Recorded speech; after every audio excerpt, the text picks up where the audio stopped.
I first would have seen The Exterminating Angel along with a lot of other Buñuel films. When I was in my early teens, I expect when the BBC would have had a season of his films, I was just immediately drawn to the playful surrealism of it. I think that the film has a highly tuned sense of the absurd. I mean, it's at one level a fairy tale, and that's very good for any composer, especially me. I like that world. It's also kind of a horror story as well, of course. There are elements of horror in it. And the macabre, the dreamlike, all of this feeds into music very naturally for me. The story of The Exterminating Angel is that a very well-off bourgeois family have been out for the evening at the opera, and they've invited some friends back along with the leading singer of the opera, and they arrive back to the house. But while they've been travelling back from the opera, the servants of the house have decided that they can't really stay there, that something is making them want to get out of that house. By the time the guests all arrive with the host and hostess, the house is virtually empty apart from just a few people. And they're baffled by this. They sit down and they begin to have dinner. They leave that dinner and they go into the salon to hear one of their number give a piano recital. And as that ends, people make to leave. It's time to go home. It's quite late. But each time they try to go, they sort of turn around and speak to someone else again.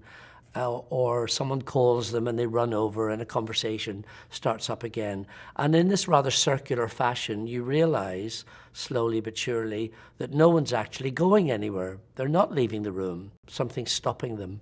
The main element of the set consists of a huge door frame, like a sort of threshold that you would have from one room into another. It's a very, very exciting piece of scenery because it has its own internal mechanism so that it can float around the stage on its own in any way.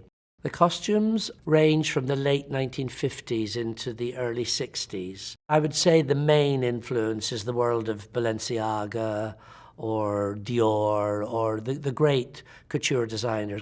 This subject, I think, has led to a music which is appropriate for the different characters of the piece.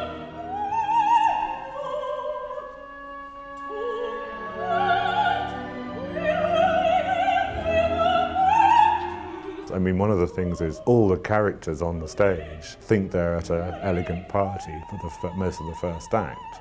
So the music needs to allow them to enjoy the party. There are waltzes, there's melody. There should be a feeling of kind of elegance and actually it's an expensive party. I mean, it's supposed to be glittering.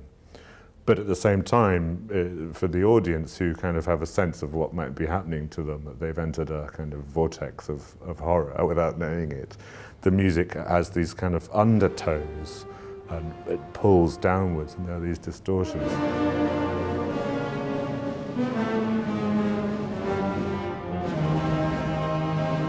It's, I think, very, very accessible for a new piece of work.